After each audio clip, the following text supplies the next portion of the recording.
lost people are literally coming to your front door. That's good. What are you going to do about it? Yeah, and so the real thing about Halloween, I don't think the question needs to be, do we do it or not? But it needs to be, how can we maximize all that Halloween is offering us? Yeah.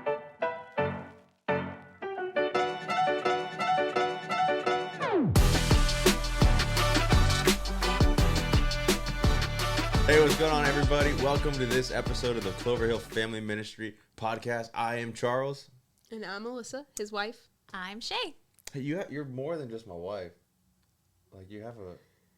Yes? I'm just saying. A family. You're more than just that, but you're my wife. So today, Shay, Yeah. give it to us. What are we talking about today? Part 2 of our Whoa, That's Scary series. And we Yeah. are talking about kids and fear. Mm-hmm. And even a little bit of like what we allow them to be exposed to. Yeah, I yeah. think that's scary as parents. Oh, So super scary. we're digging deep. And So we're talking about scary stuff, fears, and I guess specifically like boundaries, right? boundaries. Like where those lines are. Right. Specifics. Yeah. Like, do we when let it comes our kids... to raising our kids. Right. Yeah. And we also want to talking to young adults and parents for ourselves.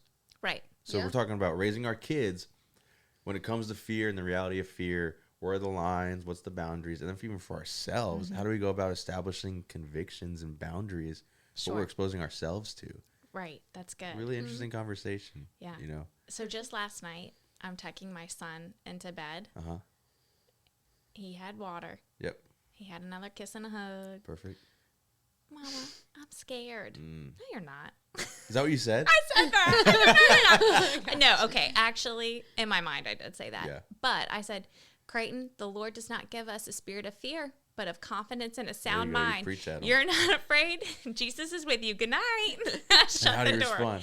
I mean, he's actually heard it every single night now. Okay. But do your kids pull that line out? Oh, I'm yes. scared. And a lot of the time. are we believing them? Are we supposed to? Like, I don't maybe know. it would be nicer for me to think like, okay, he actually is scared. Yeah. Right. I don't know. I feel we're both so different. I think I think you're a little bit more sensitive to that than I am. Or maybe I'm more sensitive. I guess when he says sensitive, what I picture, and you may picturing something else, which is kind of funny, but I'm picturing like, it's not that I don't want to validate that they are scared. Like, I don't want to tell them, like, me saying there's no reason to be scared, to me is like, okay, but they're still scared. That's not like giving them a tool. Kind of downplaying. You know what I it. mean? Yeah. Like, I'm not like giving them any tool to help the situation. Yeah. So it's like finding that line of like addressing it, but then also like there's also that flip side that I'm like, she's totally using this. She's a very smart 3-year-old. And she knows how to say the right things to Delay keep me in the bedtime. room Yeah, but before as bed. parents, we all know, we have that intuition, just like with a cry. We know when it's for real. We know when it's fake. And I think even for that fear, I like to think we've developed a pretty good radar of genuine. Like, Right. Okay, hold up. you can decipher. Like, this girl's legit afraid right now. Sure. Compared to she's just using this to. She's using it. To get, yeah. I mean, to I get remember out. when I was little, like I did have fear. Like Oh, in my yeah. mind, there was something underneath the bed that was going to grab my ankles every time I came close to it. Like in my mind. Listen, I'm going to expose myself right here. Danielle, my sister, if you're listening, this is a real thing. When we grew up, this is a true story, okay? Real talk right now. When we grew up, my dad and I used to make fun of my older sister all the time and say that her boyfriend was E.T. You guys remember E.T.? Oh, yeah. And she would cry. Oh, yeah. She would cry. That's not my boyfriend. I would all the time rag on her so hard. Yeah. You're dating E.T. I don't know why. I was a little kid. I was a punk little brother. Yeah. But I kid you not, guys. E.T. would haunt me. I was convinced that It came around to E.T. you. lived in my closet. And Sure. one night, I just remember he was there. E.T., if you're out there, I knew you were in my closet when I was like 8. You showed up. I booked it out of my room. I ran down the stairs. I was banging on my parents' door. I never made fun of my sister again. But I was afraid. Right. Oh, yeah. Well, It was real. because there is an actual scene in that movie of him in a closet. So you saw that. Oh, snap. See, And there's So definitely let's a see. movie where they're grabbing I canceled ankles. all that out. I don't know. I don't know what movie that is, but there's definitely one. absolutely. Right, I mean, there had to Maybe have you saw been. the commercial. But so this is a great segue to allowing our own kids and Yeah. even ourselves to be exposed to Let's start with movies. kids, and then we'll move Okay. to personal. Okay, that sounds Yeah, good. yeah. So like I don't let my kids watch scary things. Okay, well, hold up. Pause. We don't want to assume anything. How are you defining scary things? Okay, well, I mean, important. honestly, I mean, this is not like a don't do this. We hardly watch TV. Okay. So it is like Storybots and Daniel Tiger. That's a pretty good way to So avoid those it. are the honestly too. Yeah. So maybe I'm like on the super cautious side of parenting, where I'm like, no, like we're not even like we're just gonna be very vanilla when it comes to TV and music and all of it. And I have 3 kids, 5, 3, and 1. Yeah. So we're not really There's in the certain things scene. you're not there yet. We're not there yet, right? But a lot of it is, hey, I'm just not even like turn on the TV, and I want to minimize the risk of exposure for certain things, and a lot of it, the scary stuff. And I think just even this conversation should hopefully highlight for parents listening, even for older parents with older kids, but especially with younger kids, if you haven't had this conversation with your spouse, with your partner, or with who you're leading your home with, if you haven't had a talk of like, hey, how are we defining what is scary and what are our lines? This is a great time to do that. Like, it's something that we have to do, right? And we have to talk about, or else you're going to be in a situation to where your kid's going to come across something. And again, I mean, come as you go, or as you go, parenting is very real, and there's a place for that. That's true. But if you can safeguard in any way to a healthy extent. Can I just say that may possibly be even avoiding the Halloween section of Target? Wow. Right. Or some of the stores. I mean, like, it Spot is on. Unreal. Spot on. Like, I mean, we walked through there and it's like, cute pumpkins 1 second, and the next, like, a scream mask to a 3-year-old who's already telling me she's scared at night. There was this giant 20-foot Costco with monster light up eyes and like making evil. Yeah. I'm not going to make the noise. I saw the same one at evil Costco. noises. No, I'm not doing it. It made me. I'm like, right. Yeah. I'm like, this is like, so you may need to limit your shopping. honestly, Shop on the that's app. actually a really good word. But so how do we define? Okay, so you're saying that definitely is an approach, and I think it's safe, safeguards the kids. It's not going to expose them. I know for us, same kind of thing. We definitely monitor what they watch. We never just hand them a remote. And again, our oldest is 4 now, and our youngest is 2. Can she use the remote We like got that? 1. I don't know. She's figured it out. I mean, the girl is smart, but we never just like give it to her and walk away. Like, we always pick what they're watching. We monitor it, and I think the only time so far in our young parenting journey, the only like scary thing as far as streaming and watching stuff goes is, remember, what was it? It's not Coco Melon. It's the knockoff. What is it? Baby John, right? And she calls it Baby John. Yeah, it's Little Angel or something. Okay, yeah, the cheap Coco Melon, Little Angel, and it was the knockoff. I'm sorry if someone loves Little Angel, but it's just the truth. There's no judgment. Remember, it was like that Halloween song. Yeah.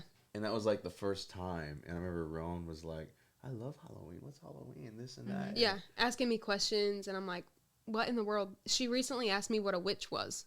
Oh, right. And I'm like, I've never even used that word. So how did you? But also, let's pause it for a second, because again, her asking a question, that's not a problem. That's actually that's great. So good. Yes. And again, that's a part of our parenting is everyone needs to know, if you live in America and you're planning on raising your kids in America, they will be entitled. They will be privileged.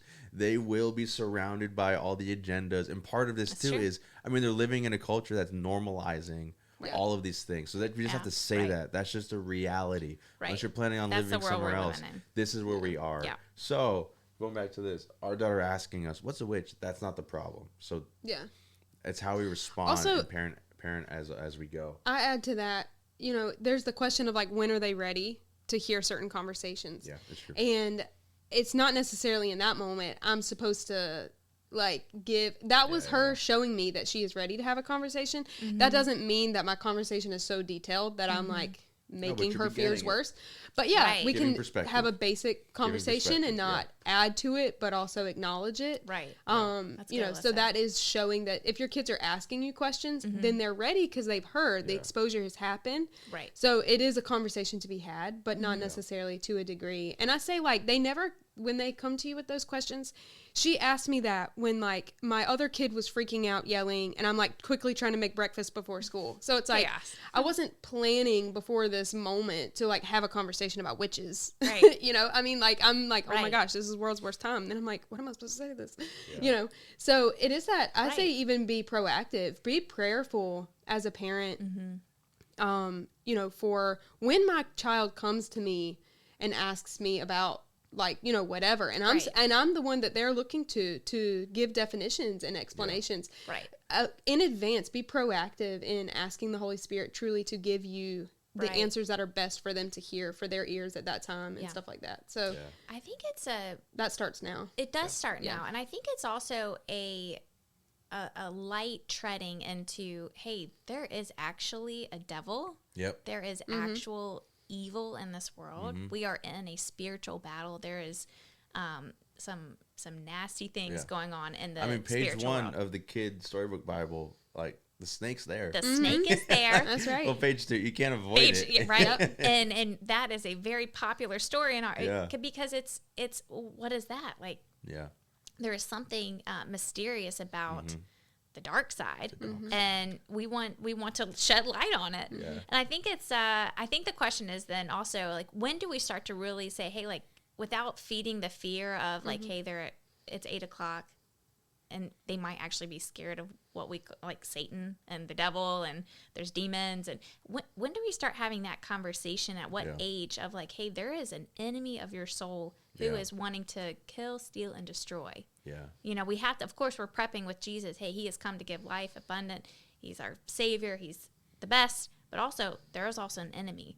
And as I have a 5-year-old, we haven't really touched that quite yet, because I'm nervous to get into the exposure part of now I'm going to fuel his fear without the spiritual maturity he can maybe handle it. So what are your thoughts? No, and that's a really good point. And I think there's, again, but we're not professionals in this specific category. Where we don't want to act like we're professionals. You know, we haven't done schooling and research on this. And there's going to be a lot of different opinions out there, obviously. I like to think for our situation, kind of like we alluded to, I think that as you go parenting, for this, I think is needed. I think it's both. I think it's setting up your intentional boundaries, set up where the lines are, and also understand kind of as a parent, what are those, like, milestone moments? You know, like, once they get to, I don't know, 5, once they get to 10, you know, my goal is for them to have a conceptual understanding of that's good. the devil, whatever, you know. So I think have those things. But at the same time, too, you can't just stick to that. Like Alyssa said, if your 4-year-old's like, hey, what's a witch? You're like, you got to wait till you're 7. Like, you don't want to. You don't want to be too. And they're asking. And so I think as you go, just being ready. And again, that's as you're going through, hopefully, like, read the Bible with your kid. And as you go through that. I know for us, we went through a season to where, I think it was a year ago, where really you really took the charge on that. But you got Rowan, again, our 4-year-old, to memorize, like, all of Psalm 23 at one point, remember? And again, there's that key verse in there, even though I walk through the shadow of death. So, like, naturally, now you're entering into that conversation. Like, something kind of came up naturally, you know, and so we don't want to avoid it. And we know, we know what's too much for a kid. And so, like, even with that, it's because she's asked me questions about that. It was for, like, you know, it's more, we didn't have a long conversation about death, but it was like, when you feel scared or when you feel alone, you know that God is always with you, and he's always going to comfort you. He's always with you. And that's kind of, for her 3-year-old mind, that was how she wrapped around that. Yeah, I think that's good. And I think a big part of it too is helping them, because I think what's hard is cognitively, like, understanding fear, understanding the devil, understanding these, like, them, all that stuff. It's so hard. No, that's good. So hard. And their imaginations are it's wild. But what we know that beyond, again, they don't understand it, but what's on the forefront of their mind is their feelings right now. Like, they don't know, but they feel scared. They feel alone. And so I think, like what Alyssa just highlighted, I think the more too we're able to really just help them become in tune with those feelings and bring in perspective to those feelings of fear. Again, not like embrace the fear, not doing that, but again, helping them come in tune with it and perspective to like, this is what you're feeling. This is a real feeling. And there's things in this life that bring that feeling. But Jesus wants to bring this feeling. You know what I'm saying? And even in that way, at their level, at their language, can really do a lot. Yeah, that's good. But and for us, I mean, right now, I'm just keep talking about Rowan, but Jesus in this weird thing to where, you remember this? Like, there was this one YouTube video we watched. It was this cartoon. It's like this montage of like all these little songs. And one of the songs in there was this cartoon of the floor is lava. And it was a song about that. The floor is lava. Yeah. And like, she loves it. She would say it. Yes. But then that night, all of a sudden, she had a floor is nightmare lava. that the floor was lava. And she woke up like 10 times. Of lava. And ever since then, and we were over the weekend, we were having like just like a family, like movie time. Right. And we were watching this one thing. It had like it was like these singing volcanoes, and Rowan started to cry and asked us to turn it off because of lava. Right. You know, and so again, it's like being sensitive and helping her to connect those things. And I think you did a great job because like you need to dispel fears, but you don't want them to feel like you're bypassing what they're feeling. Yeah, you also need to validate like that's real. There's a place for that, but we also need to dispel. Spend more time emphasizing like Rowan, the authority we have. There's no lava. Right. Yeah. Right. And even that's just good. like rationally, like there's no lava on the floor. Right. And it's hard to rationalize with a 3-year-old. It is. But yeah. We have to meet them where they are and in their mind and their world. So it's it's tough. sometimes the floor is lava. Sometimes it is. Yeah. No, it's true. That's a popular one in our household right now. It's like a recent discovery. Again, we don't watch much TV, so like it was just found out about 2 weeks ago. Hopefully no nightmares like come about. Yeah. Hopefully no nightmares. But yeah, so I mean and again with kids, it's just come as you come, go parent as you go, and set up boundaries. Yeah. Have those benchmarks. Don't be afraid of it. Let it come, especially during this season naturally. And I think that's a great question too. What do we do with Halloween? Because that's like just in the church, and I know we have both sides of the equation. We have it's the devil's day, and stay away if you put up anything. If you have a bowl of candy, you're a sinner. Like we have those parents. You're participating. And again, I understand. You can have your backing to that. Then we have the other side where it's like, man, this is where we live. This is the time of the culture we're in to reach the lost. We got to have a place for that. We want our kids to understand the culture they're living in so we can participate but not validate. So there's all those kind of things. But what do you guys say? Let's talk about that for a little bit. It's good. Just with parents, what do we do with Halloween and our kids? I mean, I grew up trick-or-treating, but I was also in a very Christian-based household. We went to church, like for me, it was like, I'm getting free candy and I get to dress up in something. Yeah. Now with my own family, I prefer family costumes. Like I go all out. Like we've gone as a family costume. Paw Patrol last year. Or Charlie Brown the year before. I mean, so I'm like. What are you this year? I don't know yet. Oh, I don't know. Send suggestions, please, because we're like. It's coming up, Well, and also now my kids are now opinionated. Like, no, I want to be this. I'm like, well, how do I fit into this? Yeah. But I'm trying to make it a family thing, right? I'm trying to make it a family fun thing. That's cool. we do this together because we want to go and walk for an hour and a half with all the kids and go say hi to our neighbors and also get some free candy. That's going to last way too long. Yeah. Or I might eat it all the next day. But I'm trying to make it as a family thing, and it's about a socialization. It's a one time a year kind of thing. It's not about the Devil's Day. What do you guys think? Yeah. Well, I grew up on a farm. And we had no neighbors except cattle. So that's one way to eliminate Halloween as a whole. You just live in the middle of nowhere, and then you don't. I went to my grandparents, so we dress up, and I'd go to my grandparents, and they would give me a lot of candy. So you would go. Yeah, but we did dress up, and we went. But it wasn't like a huge, it wasn't my parents never made it a huge thing, so it never felt like a huge thing. Yeah. That's an interesting. But we also didn't live in a neighborhood where it would be all in front of you. So yeah, we always lived in neighborhoods. And growing up, my dad wasn't a believer. My mom was. My mom is Honduran, fiery Pentecostal, so she was on the end of like the Devil's Day, Like no. But my dad was like, he would wear a scary mask, and we would dress up, and I loved it as a kid. I thought it was so cool, but it definitely was scary. I remember like genuinely being afraid sometimes, but that's how it always was. But we didn't have a lot of boundaries either. I mean, my parents, we could watch whatever we wanted, whenever we wanted. So I was exposed to it because I had a lot of older cousins. Ooh, yeah. I remember this, man. It's hitting me right now. We would hang out with our cousins a lot down in Houston, and I was a kid, and I was the youngest. And they would make me feel like a baby if I didn't watch Saw with them, if I didn't watch Paranormal Activity. So, like, I kind of was peer pressured. I had to. Right. I couldn't be the punk. Like, no way. Right. I got to be man and watch these things. And so I was, House of Wax, that scarred me for long. I still remember Signs, that movie when I was a kid. That messed me up, too. That messed me up. And I lived in Nebraska when that movie came out, so that really messed me up. But so I was exposed to so much of it when I was a younger kid, growing up. And so it kind of was just like, I know for me, in my experience, I really did have a lot of I think I had a lot of a high fear sensitivity because I was exposed to so much of it. I'm not really sure where I'm going. I think I'm just outwardly expressing my experience. Is this now turning into therapy? Right? A little bit. Talk about, a little bit. Well, I remember being invited over a sleepover.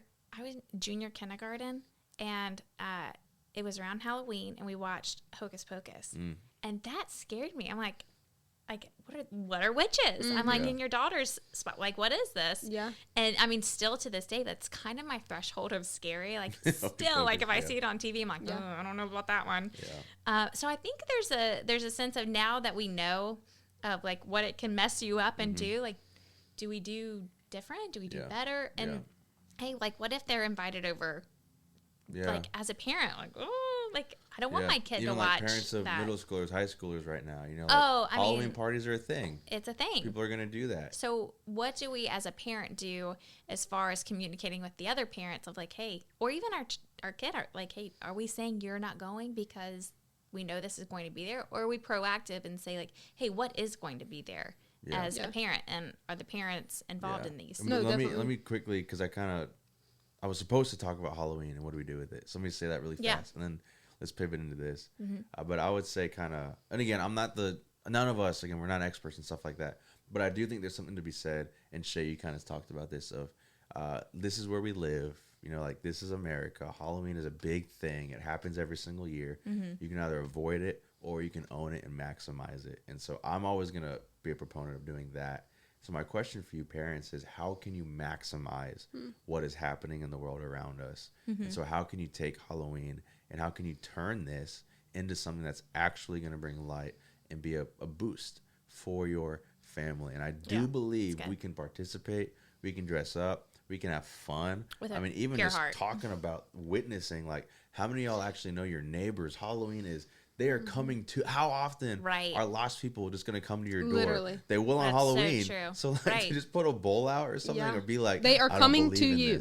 I just don't believe that's what Jesus would do. I'm just going to be straight up. I might lose some of y'all's following here, but unclick. No, I'm just being honest. Like, lost people are literally coming to your front door. That's good. What are you going to do about it? Yeah, and so the real thing about Halloween, I don't think the question needs to be, do we do it or not? But it needs to be, how can we maximize all that Halloween is offering us, both our influence and for our family. You can make such a killer family tradition every year. Right now, I'm really holding on to the family costumes. Yeah, but like, you can really make this such a core part of the development of your kid's life, that like, this is Halloween. And again, don't be afraid to be like, yeah, people maybe do this or do that, but this is how in my household. This is what we're going to do on this day. Making it really special. That's good. Making it a fun thing your kids can look forward to. There's a lot of space for that. So, next question. Now we're talking about... exposure. Yeah. Exposure. Still for kids. Still for kids. Yeah. Let's talk like 18 and under, right? Yeah.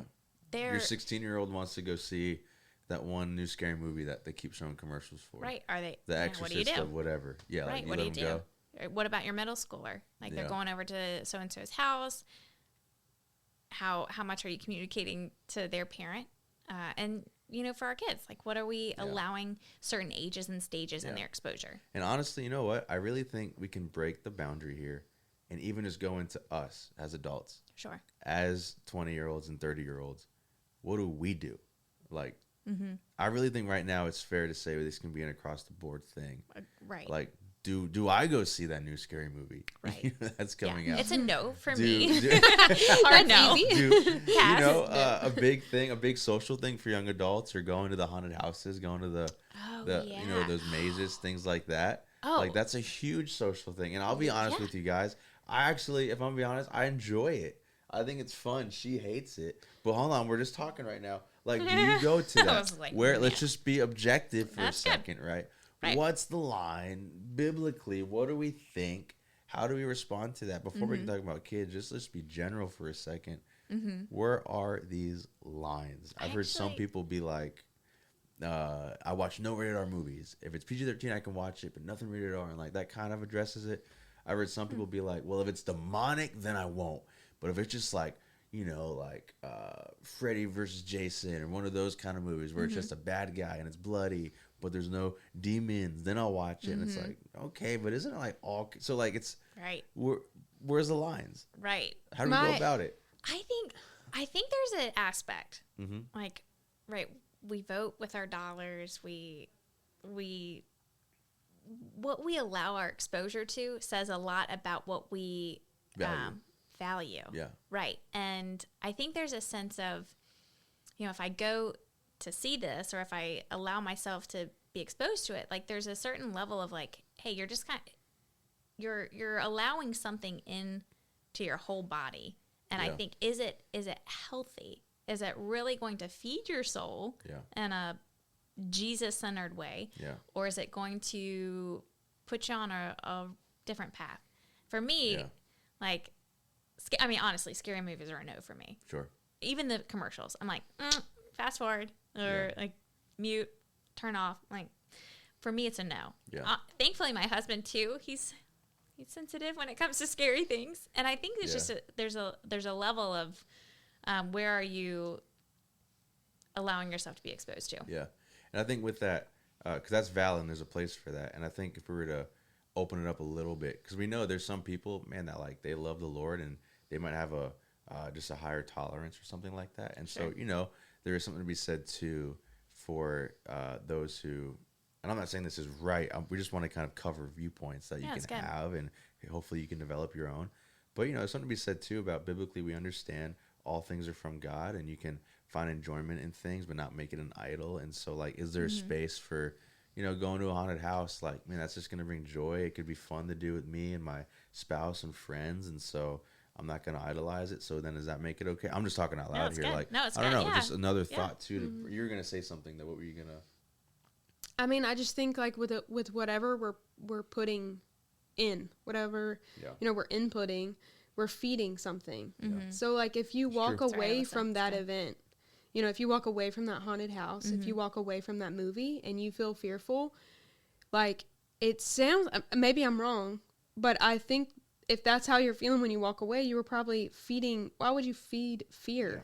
So it's more so just asking like, what am I feeding? Maybe before. Oh, that's great. Before, watching that movie, before, I don't know, whatever the exposure is. Right. I heard something recently, and it was actually talking about news and how, like, when we turn the news on, we see this volcano, this hurricane, this war. That may be the scariest. Like, I mean, honestly, right? Movies, like, let's talk about the headlines for a minute. Yeah. The real world news is really scary. And the thing I read about, it was from New York Times. They said, we are really not supposed to be created to have all this input of all of the bad world news. And like, there has come a time with social media and cable and everything that we have learned that now the more we know, the better. And now we're so well-rounded, informed in the world. But like, is that healthy? Like, so are we supposed to know every single war going on and every famine and like that is hard on your heart and your soul and your mind. Yeah. Like, I mean, again, like I even limit like how much news I'm watching because like that's a part of this conversation. I feel it, right? Mm-hmm. So scary things, even for our kids, I'm like, I want to be so careful about what I'm personally feeding. Like you said, Alyssa, was such a great point. I'm like, what am I feeding? And I don't want to feed this, like, I mean, we are at an all-time high of anxiety in our society. And I think sometimes we just need to like cut it off, like limit what you are exposing your own self to. I mean, of course our kids, but even ourselves, like, are we so high strung on anxiety because of, we think like we're going to have a tsunami, like come to us because that's what happened in that place. And, just like, what are we allowing ourselves to be fed? And I think a lot of it's just, we weren't meant to have all of these informed sources coming at us all the time. Like, we were supposed to just kind of live our lives. And I kind of like the idea, Alyssa, maybe we should all go back to the farm. You grew up on the farm. You know what? Well, listen, farms can be scary. You know what? Yeah, you're the sign, right? The sign. That's true. No, that's really, really good. And I think it's like a general rule of life that I always share with people when I'm counseling, whatever phase they're at. And I think it's applicable, but nothing in life will leave you where you are. Everything is going to have an influence on you directionally. It's either going to bring you closer to Jesus or to push you farther away from Jesus in some capacity or regard. Yeah. And it's not easy just to put a blanket statement over such a nuanced topic like this is. Right. But nonetheless, there is still something to be said about, like, again, that's a really good thing just to chew on and think about, is what you guys are saying. What is it feeding? Ultimately, how is this going to affect your movement and trajectory? Is it moving you closer to Jesus, moving you farther away from Jesus? And again, that's something we all can wrestle on our own, figure it out. But I mean, I'll bring up some good points and something to be said. And I was listening to this one podcast, and I forgot the name, but they were just talking through some like spiritual realities and things like that. But the guy, one of the doctors that was speaking, said something that popped to me, and he said, "You don't go looking for trouble," and that really stuck with me. That's good. And biblically, we understand there clearly is a spiritual realm to things. I'm going to mention Stranger Things. I know people, that in itself is a hot topic. You watched the latest season, it got demonic. You guys figure that out. I watched it, but everyone do you. But I would say Stranger Things because I think it does the greatest job currently with just access to kind of show the whole idea of the upside down. I think really does an incredible job of showing, like, there is an upside down. There is a spiritual dimension right before our very eyes. Good. Kind of that's a part of this world, but not. Like, that's a reality. You can't get past that biblically. Right. And so it totally is. And so I really think this conversation ultimately does have to go here also. It can't just stop with, like, what movies, what not, what this, what that. But understanding, too, if that stuff is real, and, like, biblically, too, you look, when angels showed up, people pooped their pants. Fear not. Like, that was always the first thing from an angel. Like, Fear not. People were terrified. Yeah. And those are the good guys. Right. Right. Like, and that scared people. And so, I don't know. It's just some, like, closing. I just want to give some closing comments on this whole thing. The first thing is that you don't go looking for trouble. That's good. And I think the second thing is, like, if something is related to, like, to the spiritual world, specifically the dark side of it, I don't know if it's the best thing to look into it because it's real. Right. It's very real. I would say, too, for our parents listening, like, parent as you go, but also be one step ahead of your kid. Be the one to explain things first, if you can get ahead. But also, don't be afraid of the awkward conversation with the other adult. Like, hey, what is going to be there? Like, are they exposed? Like, we don't do scary movies at our house. I'm not comfortable there. We're not there in our development yet. So it's okay to be different as a parent and to be on the forefront. That's good. With other people and other parents. That's good. And just like with what you're saying, I think it's acknowledging that this stuff is real. So even going back to Halloween trick-or-treating, it's like, I know that we're going to walk around our neighborhood and we're going to see a bunch of scary things. And even praying through, like, what do I need to say to my kids about this? Because there's no way that your 4-year and 5-year-old are going to go to bed and, like, not think about all the scary stuff they saw. At least if you're in our neighborhood. I mean, people pay to have their house decorated. Like it's smoke machines and graveyards. It's intense. Anyway, Wow. So ours, it's like I gotta beforehand. I gotta be prayerful and go into this. But I think it's also acknowledging those big scary demonic things that are like in their yard or whatever. That's real. Like I'm not gonna tell Rowan that that's not real. It is real. But that's evil, and that's what Jesus came to die for. Right. So that we have authority over, and it can't control us or Jesus. affect us. Exactly. Yeah. We take it as an opportunity. We don't spend a lot of time. They have enough imagination, you know, and it's just saying, like, that's real, but we have authority over that evil. Yeah, and I think healthfully leading them, because especially when you're younger, you just have this, like, innate fascination about the supernatural. It's just normal. Like, it's interesting to you. Yeah. As with a lot of other categories of things. And so I think like helping them to understand like this stuff is real, but knowing again, I just don't think we're supposed to go looking for it, because if we do, I just don't think we're like what you said. I think there's a line.